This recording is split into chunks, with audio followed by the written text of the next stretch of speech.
Hi guys, welcome to Aruna teach Kannada YouTube channel. So ಇವತ್ತಿನ ವಿಡಿಯೋದಲ್ಲಿ third year B option Kannada textbook ಫೈನಲ್ಲಿ ಬರುವಂತಹ block 2ನಲ್ಲಿ ಘಟಕ 11ರ ಅಖ್ಯಾತ ಪ್ರಕರಣ ಧಾತು ಪ್ರಕರಣದ ಬಗ್ಗೆ ಇವತ್ತಿನ ಲೆಸನ್ನಲ್ಲಿ ನಾವು ತಿಳ್ಕೊಳ್ಳೋಣ. ಸೊ ವಿಡಿಯೋ ಎಂಡ್ವರೆಗೂ ಸ್ಕಿಪ್ ಮಾಡಿದೆ ನೋಡಿ ಅಂತ ಹೇಳ್ತಾ, ಹಾಗೆ ಪ್ರತಿ ಪುಟವನ್ನು ನಿಮಗೆ ಎಕ್ಸ್ಪ್ಲೇನ್ ಮಾಡಬೇಕಾದ್ರೆ ನಾನು ಇದನ್ನು ಒಂದು ಲೆಸನ್ನೇ ಆಧರಿಸಿ ನಾನು ನೋಟ್ಸ್ ಮಾಡಿರುವಂಥದ್ದು. ಸೊ ನಿಮಗೆ ಬೇಕಾದಲ್ಲಿ ನೀವು ಪ್ರತಿ ಪುಟವನ್ನು ನಾನು ಎಕ್ಸ್ಪ್ಲೇನ್ ಮಾಡಬೇಕಾದ್ರೆ ಸ್ಕ್ರೀನ್ಶಾಟ್ ತೊಗೊಂಡು ನೀವು ನೋಟ್ಸ್ ಮಾಡ್ಕೊಳ್ಳಿ ಅಂತ ಹೇಳ್ತಾ, ಲೆಸ್ ಸ್ಟಾರ್ಟ್ ದ ಲೆಸನ್. ಪೀಠಿಕೆ. ಕನ್ನಡ ವ್ಯಾಕರಣದಲ್ಲಿ ನಾಮಪದದ ನಂತರ ಅತ್ಯಂತ ಪ್ರಮುಖ ಸ್ಥಾನವನ್ನು ಅಖ್ಯಾತ ಕ್ರಿಯಾಪದ ಪಡೆದುಕೊಂಡಿದೆ.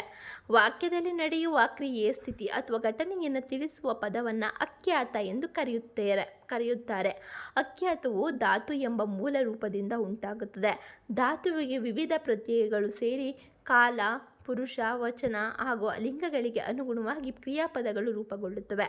ಆದ್ದರಿಂದ ಧಾತು ಪ್ರಕರಣವು ಕನ್ನಡ ವ್ಯಾಕರಣದ ಮುಖ್ಯ ಅಧ್ಯಯನವಾಗಿದೆ. ಅಖ್ಯಾತ ಎಂದರೇನು?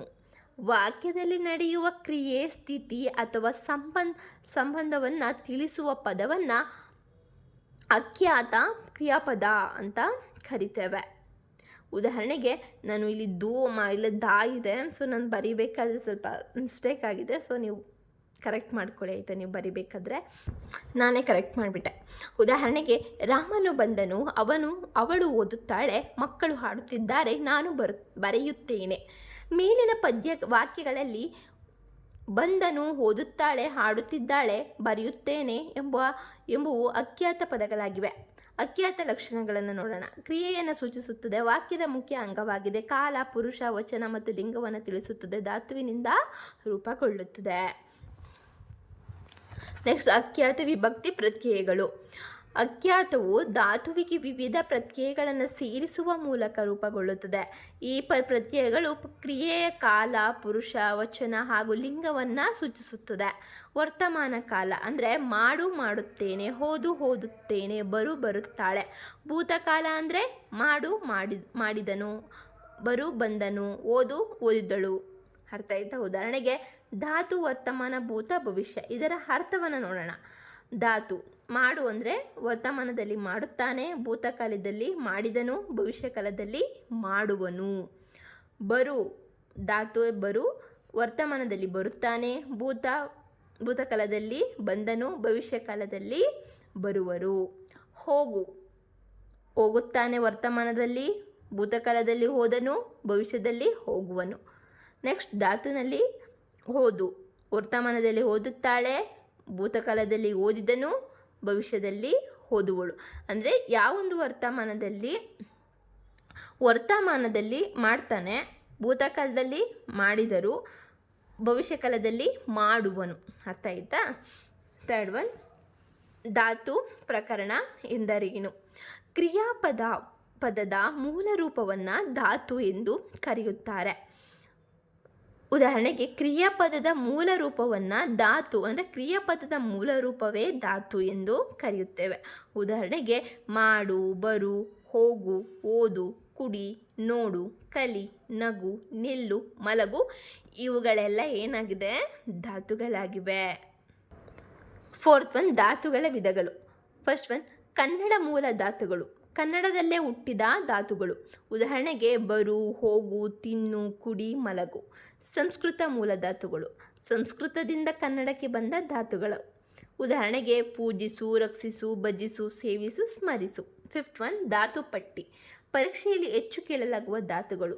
ಧಾತು ಮತ್ತು ಅರ್ಥ. ಮಾಡು, ಕೆಲಸ ಮಾಡುವುದು, ಬರುವುದು, ಹೋಗುವುದು, ಓದುವುದು, ಬರೆಯುವುದು, ನೋಡುವುದು, ನಿಲ್ಲುವುದು, ಕುಳಿತುಕೊಳ್ಳುವುದು, ಕುಡಿಯುವುದು, ತಿನ್ನುವುದು, ಕಲಿಯುವುದು, ನಗುವುದು, ಮಲಗುವುದು, ಹೇಳುವುದು. ಕೊಡುವುದು, ತೆಗೆದುಕೊಳ್ಳುವುದು, ಹೇಳುವುದು, ಕೇಳುವುದು, ಓಡುವುದು, ಹಾಡುವುದು. ಇದರ ಉದಾಹರಣೆ ಆಗಿದೆ ಬಟ್ಟಿ. ಸಿಕ್ಸ್ತ್ ಒನ್, ಧಾತುಗಳಿಂದ ಕ್ರಿಯಾಪದಗಳ ರಚನೆ. ಧಾತುಗಳಿಗೆ ಕಾಲ ಮತ್ತು ಪುರುಷ ಸೂಚಿಸುವ ಪ್ರತ್ಯಯಗಳನ್ನು ಸೇರಿಸಿದಾಗ ಕ್ರಿಯಾಪದ ರೂಪುಗೊಳ್ಳುತ್ತೆ. ಮಾಡು, ಬರು, ಓದು. ಮಾಡುತ್ತಾನೆ, ಬರುತ್ತಾನೆ, ಓದುತ್ತಾನೆ. ಮಾಡಿದನು, ಬಂದನು, ಓದಿದನು. ಮಾಡುವನು, ಬರುವರು, ಓದುವನು. ಸೆವೆಂತ್ ಒನ್, ಅಖ್ಯಾತದ ಮಹತ್ವ. ವಾಕ್ಯಕ್ಕೆ ಪೂರ್ಣ ಅರ್ಥ ನೀಡುತ್ತದೆ, ಕ್ರಿಯೆಯನ್ನು ಸ್ಪಷ್ಟವಾಗಿ ತಿಳಿಸುತ್ತದೆ, ಕಾಲ, ಪುರುಷ, ವಚನ ಮತ್ತು ಲಿಂಗವನ್ನು ಸೂಚಿಸುತ್ತದೆ, ಭಾಷೆ ಶುದ್ಧ ಬಳಕೆಗೆ ನೆರವಾಗುತ್ತದೆ, ವ್ಯಾಕರಣದ ಪ್ರಮುಖ ಅಧ್ಯಯನವಾಗಿದೆ. ಕೊನೆಯದಾಗಿ ಉಪಸಂಹಾರವನ್ನು ನೋಡೋಣ.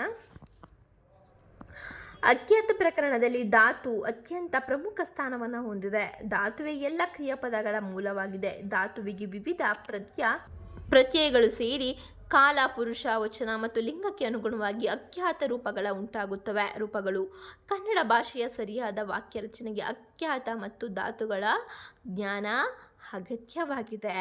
ಸೊ ಇದಾಗಿತ್ತು ಇವತ್ತಿನ ಲೆಸನ್ನ ಎಕ್ಸ್ಪ್ಲೈನ್, ಹಾಗೆಯೇ ಇವತ್ತಿನ ನೋಟ್ಸ್. ಸೊ ನಿಮಗೆ ಇಷ್ಟ ಆದಲ್ಲಿ ಲೈಕ್ ಮಾಡಿ, ಹಾಗೆ ನಿಮ್ಮ ಅನಿಸಿಕೆಗಳನ್ನ ಕಮೆಂಟ್ ಮೂಲಕ ತಿಳಿಸಿ, ಹಾಗೆ ನಿಮ್ಮ ಫ್ರೆಂಡ್ಸ್ಗಳಿಗೂ ಕೂಡ ಶೇರ್ ಮಾಡಿ, ಅವ್ರಿಗೂ ಕೂಡ ಯೂಸ್ಫುಲ್ ಆಗಲಿ ಅಂತ ಉದ್ದೇಶ. ಹಾಗೆ ಎಕ್ಸಾಮ್ಗೆ ಚೆನ್ನಾಗಿ ಓದ್ಕೊಳ್ಳಿ, ಮತ್ತು ಮುಂದಿನ ಲೆಸನ್ನಲ್ಲಿ ಸಿಗ್ತೀನಿ ಅಂತ ಹೇಳ್ತಾ, ಸೊ ಸಬ್ಸ್ಕ್ರೈಬ್ ಮಾಡಿ, ಮುಂದಿನ ವಿಡಿಯೋಗೆ ಸಬ್ಸ್ಕ್ರೈಬ್ ಮಾಡಿ, ಹಾಗೆ ಪಕ್ಕದಲ್ಲಿರೋ ಬೆಲ್ ಐಕಾನ್ನ ಕ್ಲಿಕ್ ಮಾಡಿ ಆಲ್ ನೋಟಿಫಿಕೇಷನ್ ಮೇಲೆ ಕ್ಲಿಕ್ ಮಾಡಿದ್ರೆ ನಿಮಗೆ ಅಪ್ಕಮಿಂಗ್ ವೀಡಿಯೋಸಲ್ಲಿ ನಿಮಗೆ question paper solved answer paper ready ಆಗಿದೆ. ಸೊ ಮುಂದಿನ ವೀಡಿಯೋದಲ್ಲಿ ನಾನು ಬೇಗ ಅಪ್ಲೋಡ್ ಮಾಡ್ತೇನೆ ಈ ಲೆಸನ್ಸ್ ಎಲ್ಲ ಆದಮೇಲೆ. ಸೊ ಸ್ಟೇ ಟ್ಯೂನ್, ಸಬ್ಸ್ಕ್ರೈಬ್ ಮಾಡ್ಕೊಳ್ಳಿ, ನಿಮಗೆ ನೋಟಿಫಿಕೇಷನ್ ಬಂದಾಗ ನೀವು ನೋಡ್ಬೋದು. ಹಾಗೆ ನಿಮಗೆ ತುಂಬ ಯೂಸ್ಫುಲ್ ಆಗುತ್ತೆ. ಹಾಗೆ ನೀವು ಚೆನ್ನಾಗಿ ಓದಿ ಎಕ್ಸಾಮ್ನ ಬರೀರಿ ಅಂತ ಹೇಳ್ತಾ, so see you the next video. Bye, take care.